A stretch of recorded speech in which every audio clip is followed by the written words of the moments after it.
At so, eto na nga mga kabagis, no? Sa mga hindi pa rin naniniwala na maganda pa rin gamitin ng Carmilla kahit nasa mage na position.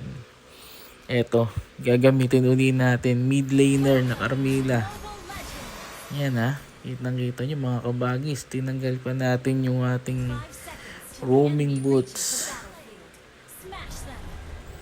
So, yan. As usual, magpapa level 4 muna tayo. So, parang ibang mage lang din. Tago-tago. Yan. Tago-tago lang hanggang sa mag-level 4. Kasi ito, magugulat ka. Pag nag-level 4 na, makakita ka ng mage na dumadive sa tower. Eto na boy. Oops. Take down. Ayos, diba? Yan, ready na makapagbapakan yan. Basta level 4 na yung Carmilla niya, guys. Oop. Ito pa, kabagis. Mati-take down natin to eh. Yan.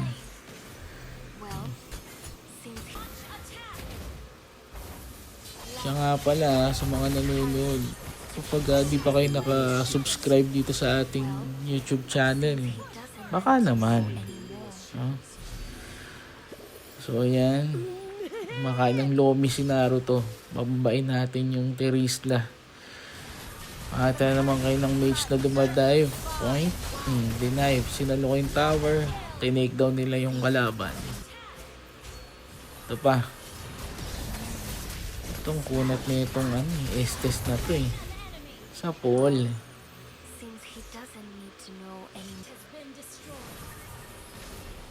Ito makulit tong sun na to. Makukuha niya yung blue buff. Pero mapaparusahan siya dyan. Sana si Selena. Kung si Selena makakasalubong niyan. Ayan. Kasi ito na. Pag nagkumpol, puntihan na natin. 8 assist kagad guys. Sa Leon Tower para makadive yung mga kakampi. Wipe out. Saan nakakita ng mage na gano'n, di ba? Tapos yan, set. Okay na bigyan yung tank. Kasi makakatakas yung sun dito eh. Ayun, nakatakas nga pala. Nakuha namin yung Lord pagkatapos. Eto na, nag-i-enjoy na yung mga kasangga ko. So, as of now, yung KDA ko, 2011.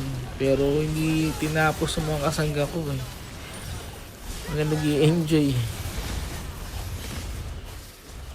Ayan o.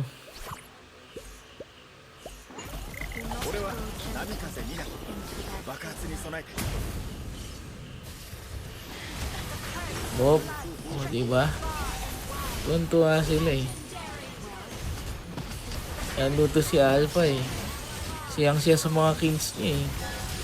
Kasi pagka na-stun ni Carmilla, stun lahat kapag ka na-ultihan.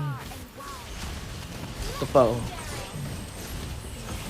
Mabot pala ng 17 yung assist ko dito. Oh, nag-18 pa bago matapos. So yun guys, mid laner na Carmilla, effective yan. Try nyo. Tapos, try nyo rin mag-set ng stars pagkatapos like, subscribe, and share our YouTube channel as well.